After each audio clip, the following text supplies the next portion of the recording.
Akala mo introvert ka. Minsan naman parang extrovert ka. Pero bakit may mga araw na gusto mong makipag-usap sa lahat? At may mga araw na gusto mo lang maglaho sa mundo? Bakit kaya mong maging pinakamaingay sa kwarto pero ikaw din ang unang napapagod pagkatapos? Kung pakiramdam mo hindi ka bagay sa kahit anong label, baka hindi ka talaga introvert o extrovert. Baka isa kang ambivert, ang personality type na pinakamadalas hindi naiintindihan, pero isa sa pinaka-adaptable at psychologically powerful. Sa video na ito, i-decode natin ang totoong psychology sa likod ng ambivert at baka sa unang pagkakataon mas maintindihan mo kung sino ka talaga. Bago tayo magsimula, kung gusto mo ng mga ganitong topic tungkol sa human psychology, emotions at behavior, huwag mong kalimutang mag-subscribe dito sa ating channel para lagi kang updated sa mga bagong kaalamang ibabahagi ko. 1. Ambivert, ang taong tahimik sa labas, maingay sa loob. May kakilala ka bang ganito? Sa grupo, siya yung hindi agad nagsasalita. Tahimik lang, nakikinig, pinagmamasdan ng lahat. Hindi siya yung unang magbibitaw ng opinyon. Hindi rin siya yung gustong maging sentro ng atensyon.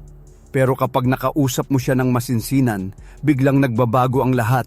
May lalim, may insight.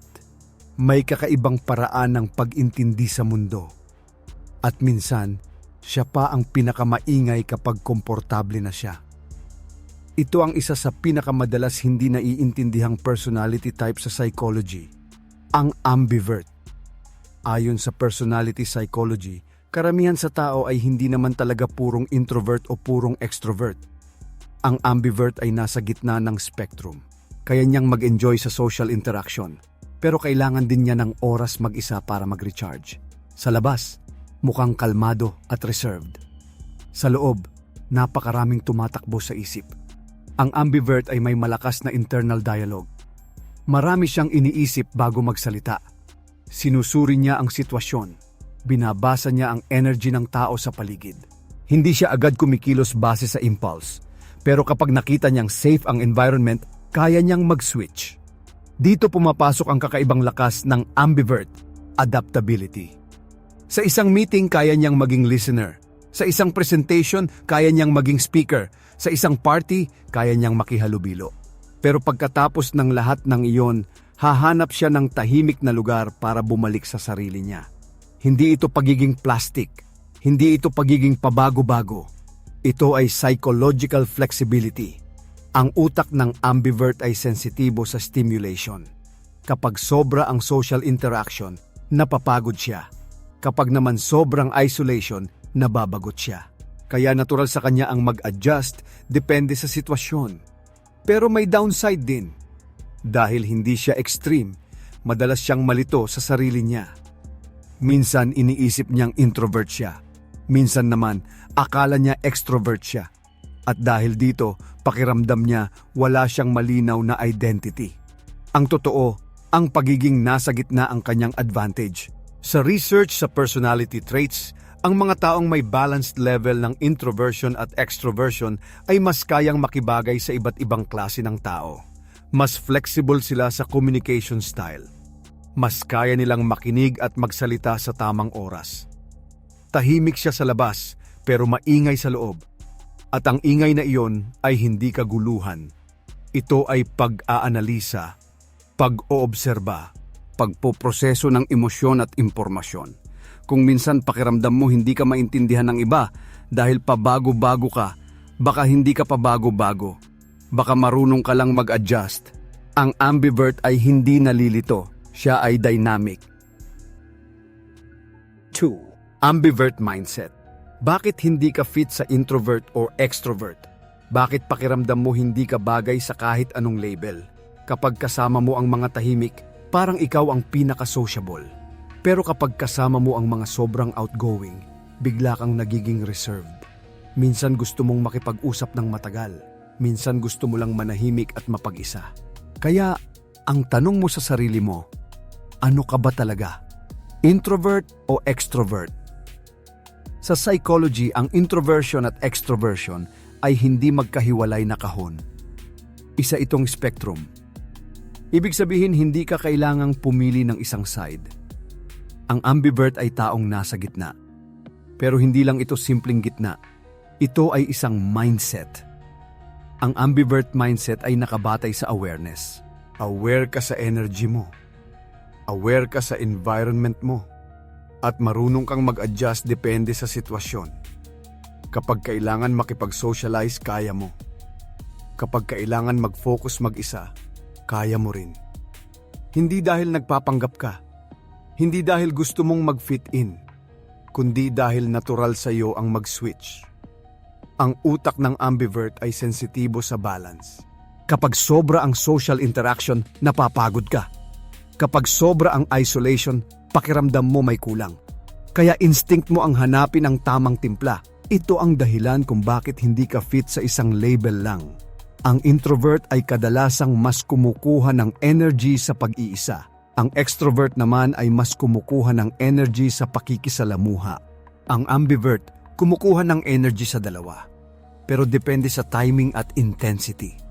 Minsan ikaw ang life of the party. Minsan ikaw ang unang gustong umuwi. Minsan madaldal ka.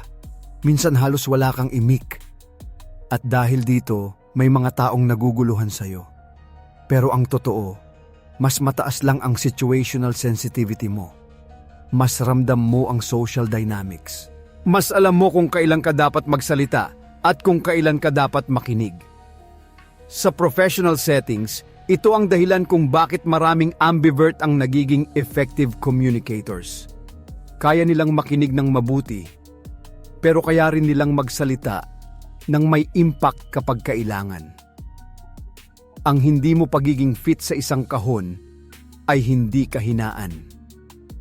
Ito ay flexibility. At sa psychology, ang flexibility ay isa sa pinakamahalagang traits pagdating sa emotional intelligence at adaptability. Kung pakiramdam mo magulo ang personality mo, baka hindi ito gulo. Baka isa itong spectrum na hindi mo pa lubos na naiintindihan. Hindi mo kailangang pumili kung sino ka sa dalawa. Dahil minsan ang pinaka-powerful na posisyon ay hindi sa isang extreme, kundi sa gitna.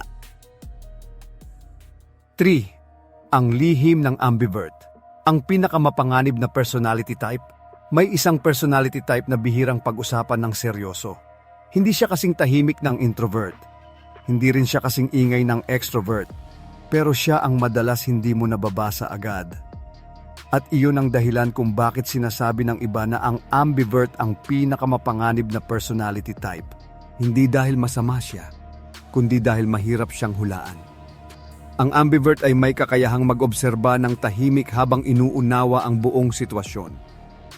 Hindi siya agad nagsasalita.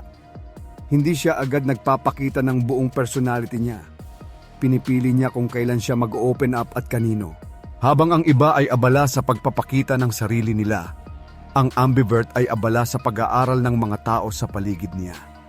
Binabasa niya ang tono ng boses, ang body language, ang pagbabago ng energy sa kwarto.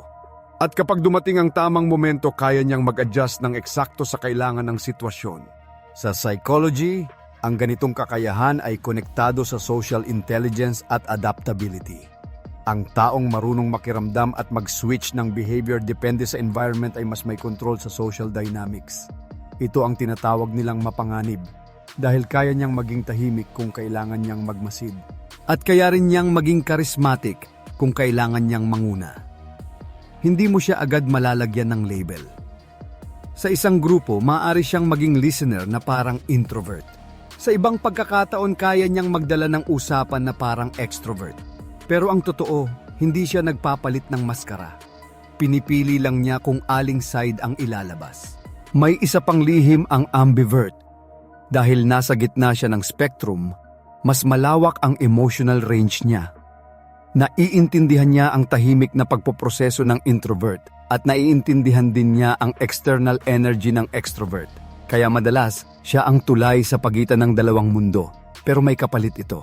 Dahil marunong siyang mag-adjust, may tendency na kalimutan niya ang sarili niyang needs. Kapag masyado siyang nakatuon sa pag-adapt sa iba, maaari siyang madrain ng hindi niya namamalayan. Ang pagiging mapanganib ng ambivert ay hindi tungkol sa paninira. Ito ay tungkol sa influence. Ang taong marunong makinig, marunong magsalita sa tamang oras at marunong magbasa ng sitwasyon ay may kakayahang makaapekto sa desisyon ng iba. Tahimik man siya sa umpisa, pero kapag nagsalita siya, kadalasan may bigat. Kaya kung minsan pakiramdam mo, hindi ka madaling maintindihan ng iba, baka hindi iyon kahinaan. Baka may kakayahan ka lang na hindi pangkaraniwan. Ang ambivert ay hindi ang pinakamaingay sa kwarto. Hindi rin ang pinakatahimik. Pero madalas, siya ang pinakamay kontrol sa laro na hindi napapansin ng karamihan. 4. Ambivert psychology. Dalawang mundo, isang isipan. May mga taong parang may dalawang mundo. Sa unang tingin kalmado sila. Tahimik. Kontrolado ang galaw at pananalita. Hindi agad naglalabas ng opinyon. Mas gustong makinig kaysa magsalita. Pero sa ibang sitwasyon, parang ibang tao sila, biglang nagiging expressive, madaldal, kayang makipagbiruan, kayang magdala ng grupo. Hindi ito split personality, hindi ito pagpapanggap. Ito ang psychology ng ambivert. Ang ambivert ay may kakayahang gumalaw sa pagitan ng dalawang magkaibang social worlds. Ang mundo ng introspection at ang mundo ng interaction. Sa mundo ng introspection, komportable siyang mag-isa. Malalim siyang mag-isip. Pinoproseso niya ang emosyon at karanasan ng tahimik. Dito siya kumukuha ng clarity at self-awareness. Sa mundo naman ng interaction, kaya niyang makipag-connect. Marunong siyang makiramdam. Kaya niyang sabayan ang energy ng kausap niya. Ang kakaiba sa ambivert ay hindi siya natatali sa isang default mode. Ang introvert kadalasang mas stable sa pagiging reserved. Ang extrovert kadalasang mas stable sa pagiging outward. Pero ang ambivert mas situational. Ibig sabihin, ang behavior niya ay nakaayon sa context. Kapag ang paligid ay intense at maingay, maaari siyang umatras at mag-obserba. Kapag ang paligid ay tahimik at kailangan ng magsasalita, maaari siyang umabante at manguna. Ang utak ng ambivert ay mahusay sa regulation.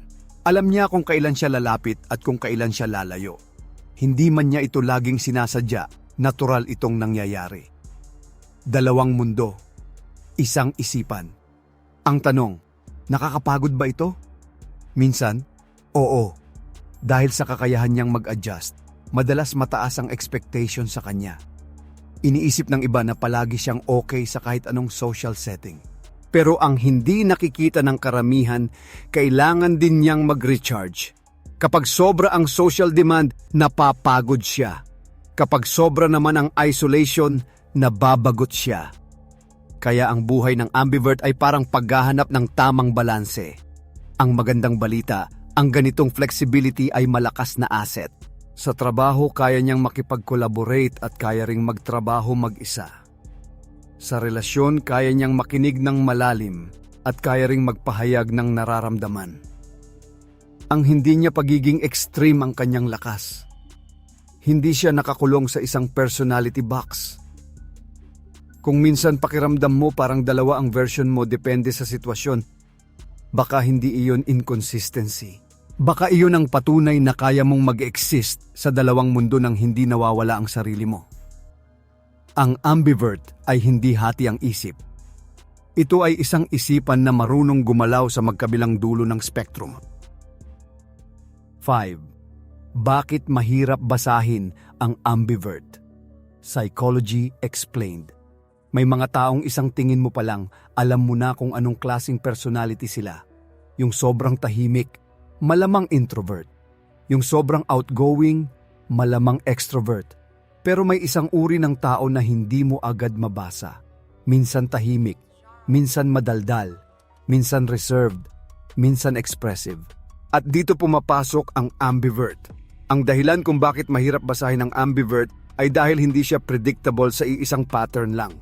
Ang behavior niya ay hindi nakabase sa fixed personality expression, kundi sa sitwasyon at sa energy ng paligid. Sa psychology, ang introversion at extroversion ay traits na may level ng consistency. Pero ang ambivert ay nasa gitna ng spectrum, kaya mas malawak ang range ng responses niya. Kapag bago ang environment, natural siyang mag-oobserba muna. Tahimik siya. Pinag-aaralan ang dynamics. Tinitimbang kung safe ba ang space para mag-open up.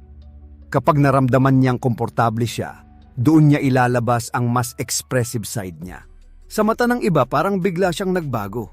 Pero ang totoo, hindi siya nagbago. Nag-adjust lang siya. Isa pang dahilan kung bakit mahirap basahin ang ambivert ay mataas ang social awareness niya. Marunong siyang makiramdam. Alam niya kung kailan siya dapat mag-step back at kung kailan siya dapat mag-step forward. Hindi siya basta nagsasalita para mapansin. Hindi rin siya tahimik dahil nahihiya lang. Pinipili niya ang timing. Ang ganitong uri ng self-regulation ay madalas na pagkakamalang pagiging misteryoso o unpredictable. Pero kung susuriin, ito ay sign ng emotional intelligence. Ang ambivert ay may kakayahang kontrolin ang ekspresyon niya depende sa context. Kaya niyang itago ang pagod niya kapag kailangan. Kaya rin niyang magpakita ng energy kapag may purpose. May isa pang faktor. Dahil hindi siya extreme, hindi siya madaling ikahon.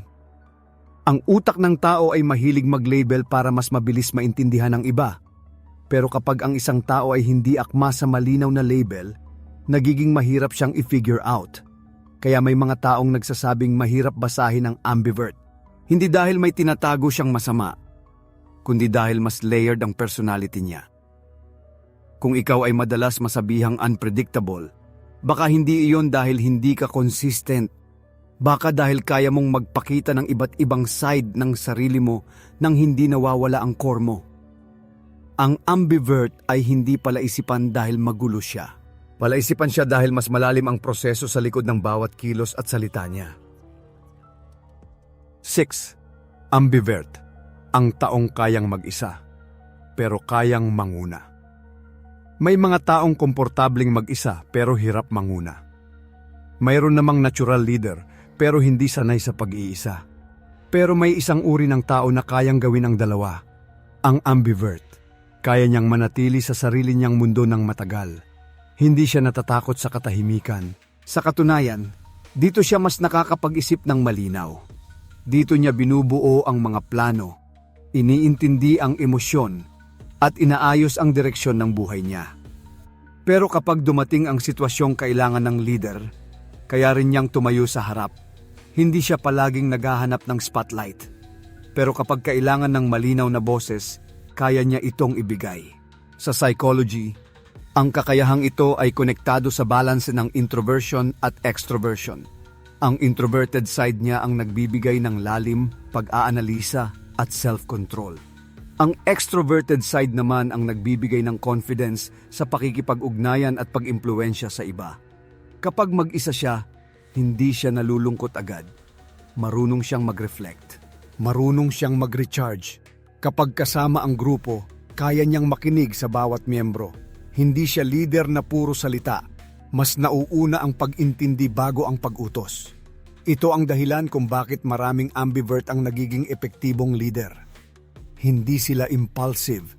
Hindi rin sila detached. May balanse sa pagitan ng pag-iisip at pagkilos.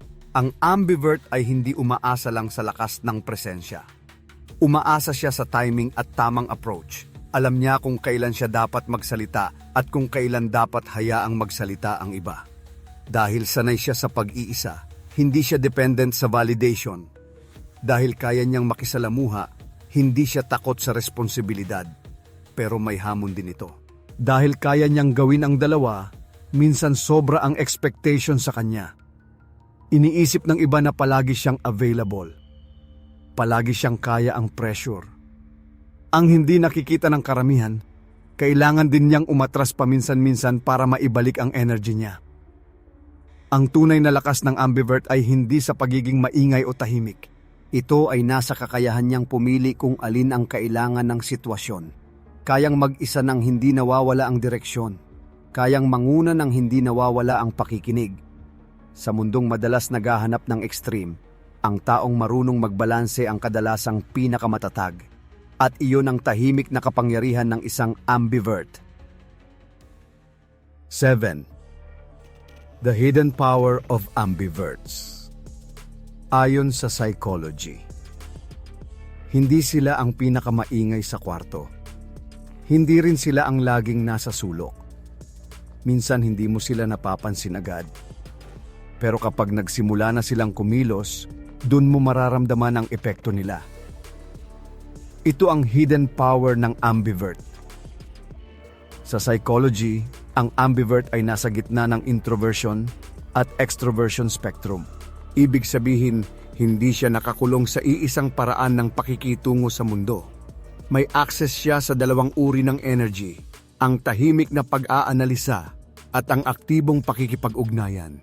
Ang kombinasyong ito ang nagbibigay sa kanya ng kakaibang advantage. Una, malakas ang listening skills ng ambivert. Dahil may introverted side siya, kaya niyang magbigay ng full attention. Hindi siya basta sumasabat. Pinoproseso niya muna ang impormasyon bago mag-react. Pangalawa, kaya niyang mag-express kapag kailangan. Dahil may extroverted side siya, hindi siya natatakot magsalita kapag may mahalagang punto. Sa research sa personality traits, ang mga taong may balanced traits ay madalas mas adaptable sa iba't ibang sitwasyon. Mas kaya nilang mag-adjust sa iba't ibang uri ng tao. Ito ang dahilan kung bakit maraming ambivert ang nag-e-excel sa roles na kailangan ng communication at strategy. Hindi sila masyadong aggressive. Hindi rin sila masyadong withdrawn. Nasa gitna ang approach nila. May isa pang hidden power ang ambivert, emotional regulation. Dahil sanay siyang mag-switch between social mode at alone mode, mas aware siya sa energy levels niya. Alam niya kung kailan siya overloaded at kung kailan siya kulang sa stimulation. Kapag alam mo ang sarili mong limit, mas madali mong mapoprotektahan ang sarili mo laban sa burnout. Hindi ito laging obvious sa paningin ng iba. Minsan, napagkakamalan silang indecisive. Minsan naman, iniisip ng iba na pabago-bago sila. Pero ang totoo, mas flexible lang ang system nila. Ang flexibility na ito ang nagiging source ng influence. Kaya nilang makipag-connect sa introvert dahil naiintindihan nila ang pangangailangan ng space. Kaya rin nilang makipag-connect sa extrovert dahil kaya nilang sabayan ang energy. Parang tulay sila sa pagitan ng dalawang magkaibang mundo. At sa mundong puno ng extremes, ang taong kayang mag-balance ang kadalasang may mas matagal at mas matatag na impact. Ang ambivert ay hindi kailangang sumigaw para marinig. Hindi rin kailangang magtago para maprotektahan ang sarili. Ang tunay niyang kapangyarihan ay nasa kakayahang pumili kung anong versyon niya ang ilalabas. Depende sa kung ano ang mas makakatulong sa sitwasyon. Tahimik man o expressive, pareho yung bahagi ng isang buo at balanseng isipan. 8. Ambivert personality, adaptable. Kaba o nalilito lang?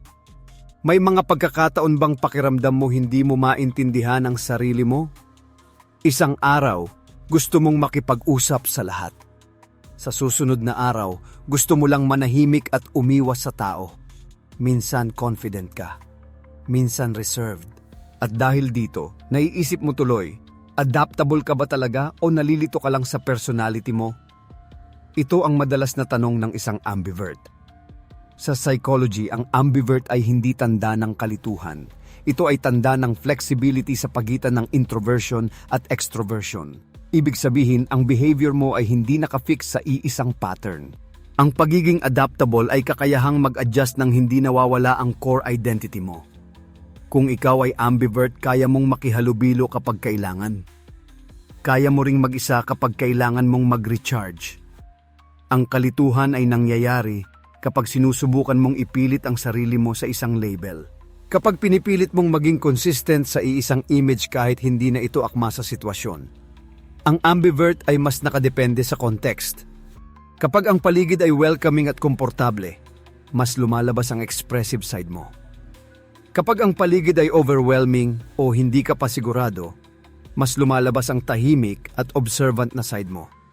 Hindi ito pagiging pabago-bago. Ito ay sensitivity sa environment. Sa totoo lang, ang kakayahang magbago ng approach depende sa sitwasyon ay isang mahalagang social skill. Mas madali kang makakahanap ng common ground sa iba't ibang klase ng tao. Pero may danger din kapag hindi mo ito naiintindihan. Kapag hindi mo alam ang energy limits mo, maaari kang madrain. Kapag sobra ang social interaction, napapagod ka. Kapag sobra naman ang isolation, nababagot ka. Kaya mahalaga ang self-awareness. Ang tunay na ambivert ay hindi nalilito. Alam niya na normal lang sa kanya ang magkaroon ng dalawang side. Ang mahalaga ay alam niya kung kailan niya ilalabas ang bawat isa. Kung pakiramdam mo hindi ka stable dahil nag-iiba ang behavior mo depende sa sitwasyon, tanungin mo ang sarili mo. Nagpapanggap ka ba o nag-a-adjust ka lang? Kung ang pagbabago mo ay para mas maging epektibo at mas maging totoo sa nararamdaman mo, hindi iyon kalituhan. Iyon ay adaptability. At sa psychology, ang adaptability ay isa sa pinakamahalagang kakayahan para magtagumpay sa iba't ibang aspeto ng buhay. 9. Ambivert behavior. Bakit bigla kang nagiging tahimik o maingay? Napansin mo ba sa sarili mo na minsan ikaw ang pinakamadaldal sa grupo, pero sa ibang pagkakataon halos wala kang imik? May mga araw na parang kaya mong kausapin ang kahit sino. At may mga araw na kahit simpleng small talk nakakapagod. Kaya mo tuloy itanong sa sarili mo, bakit parang pabago-bago ang ugali mo? Sa psychology, ang ganitong behavior ay karaniwan sa isang ambivert. Ang ambivert ay may kakayahang gumalaw sa pagitan ng pagiging tahimik at pagiging expressive. Hindi ito random. Madalas may pattern ito na konektado sa energy level, environment at emotional state. Kapag komportable ka sa mga tao sa paligid mo, mas malaya kang magsalita. Kapag pakiramdam mo safe ang space, mas lumalabas ang extroverted side mo.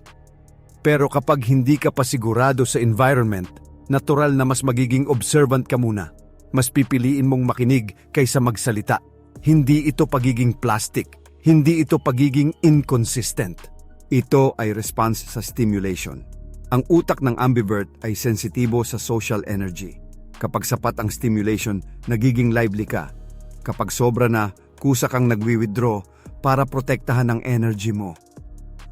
May isa pang factor. Ang emotional state mo ay may malaking epekto.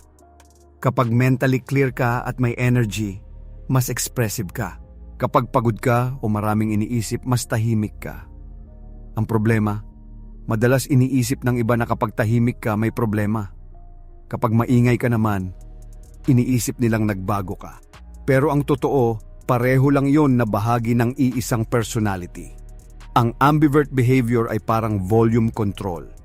Hindi laging naka-max, hindi rin laging naka-mute.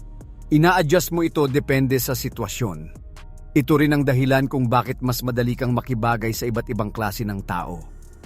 Kaya mong sabayan ang energy ng grupo, pero kaya mo ring manatiling kalmado kapag kailangan ng stability. Kung minsan naguguluhan ka sa sarili mong shifts, tandaan mo na hindi ito kawalan ng identity. Ito ay flexibility ng nervous system at personality mo. Hindi ka biglang nagiging ibang tao. Nagpapakita ka lang ng ibang bahagi ng sarili mo depende sa kung ano ang hinihingi ng sitwasyon. At sa mundong puno ng iba't ibang energy at expectation, ang kakayahang mag-adjust ang isa sa pinakamalakas na anyo ng social intelligence. 10. Ambivert, ang personality type na hindi naiintindihan ng karamihan. Sa mundo na mahilig maglagay ng label, kailangan mong pumili. Introvert ka ba o extrovert? Tahimik ka ba o madaldal? Leader ka ba o tagasunod? Pero paano kung hindi ka eksaktong akma sa kahit alin doon? Ang ambivert ay isa sa pinaka hindi naiintindihang personality type. Kapag tahimik siya, iniisip ng iba na mahiyain siya.